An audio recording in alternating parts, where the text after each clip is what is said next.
ஆண்டவரும் அருமை இருக்கிற இயேசு கிறிஸ்துவின் ஆச்சரியமான நாமத்தில் தினமும் கர்த்தருடைய சத்தத்தை கேட்டுக்கொண்டிருக்கிற என்னுடைய பிள்ளைகளை வாழ்த்துகிறேன், ஆசீர்வதிக்கிறேன்.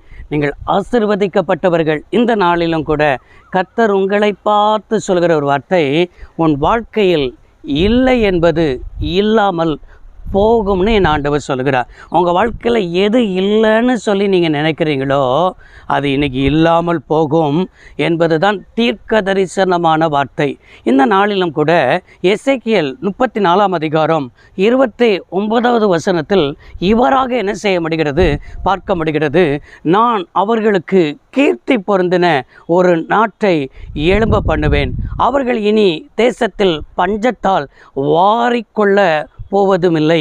இனி புறஜாதிகள் செய்யும் அவமானத்தை சுமப்பதும் இல்லை என்று ஆண்டவர் என்ன செய்திருக்கிறார்? தீர்க்கமாய் சொல்கிற வார்த்தையை நம்மளால் பார்க்க முடிகிறது. பாருங்கள், இங்கே ஆண்டவர் என்ன சொல்கிறார்? ஒரு கீர்த்தி பொருந்தின நாட்டை எழும்ப பண்ணுவேன். இந்த கீர்த்தி பொருந்தின நாற்று அப்படின்னா என்ன?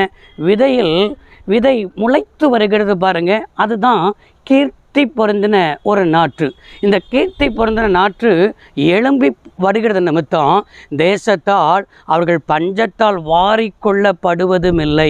உன் வாழ்க்கையில் பஞ்சம் என்பது இல்லாமல் போகும் என்பது தான் வார்த்தை. உங்கள் வாழ்க்கையில் நல்ல வேலை செய்கிறீங்க, வேலை செய்கிறதுல பிரச்சனையே இல்லை, நல்ல வருமானம் இருக்குது, நல்ல வேலை இருக்குது, ஆனாலும் உங்கள் வாழ்க்கையில் கடன் மாற மாட்டேங்குது. உங்கள் வாழ்க்கையில் இருக்கிறதான கடன் சுமை நிமித்தம் எத்தனை பேர் தவித்து கொண்டிருக்கிறீங்க.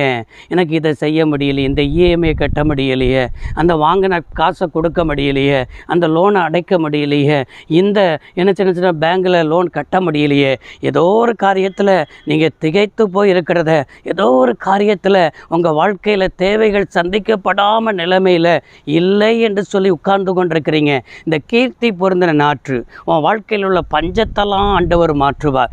ஆண்டவர் தான் உங்களுக்கு ஒரு கீர்த்தி பொருந்தின நாற்றாக என்ன செய்கிறார்? இருந்து பஞ்சத்தால் நீங்கள் வாரிக்கொள்ளப்படுவதில்லை.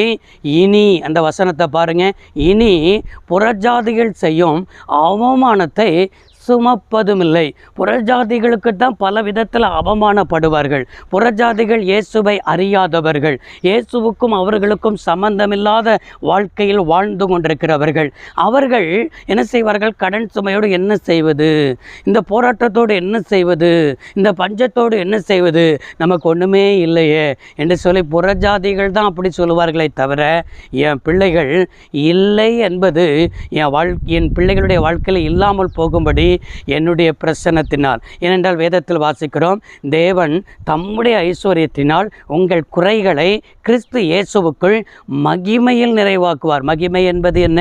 அவருடைய வல்லமை, அவருடைய அற்புதம், அவருடைய அதிசயம், அவருடைய என்ன கரம், இதெல்லாம் மகிமை என்ன செய்கிறது? குறிக்கிறது. இதனால் அவர் குறைகளை நிறைவாக்குவார்னா, புறஜாதிகள் தலை குனிந்து போனது போல, புறஜாதிகள் வெட்கப்பட்டு போனது போல, புறஜாதிகளைப் போல நீங்கள் இருக்காதபடிக்கு உங்கள் வாழ்க்கையில் பஞ்சங்கள் இனி இல்லை. உங்கள் வாழ்க்கையில் புறஜாதிகள் சுமக்கிற நிந்தைகள் உங்கள் வாழ்க்கையில் என்ன செய்யணும்? இல்லை.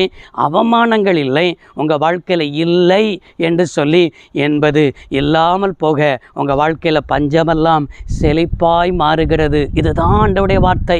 இந்த வார்த்தைக்காக ஜெபம் பண்ணுவோமா? சர்வ வல்லமையுள்ள தெய்வமே, அருமை தகப்பனே, இந்த வார்த்தையை கேட்ட பிள்ளைகள் வாழ்ந்திருக்க, சுகித்திருக்க, இல்லை என்பது இல்லாமல் போக கர்த்தர் கிருபை தாரும். இயேசு ரட்சக நாமத்தில் பிதாவே, ஆமென். கர்த்தர் உங்களை ஆசீர்வதிப்பாராக. God bless you all.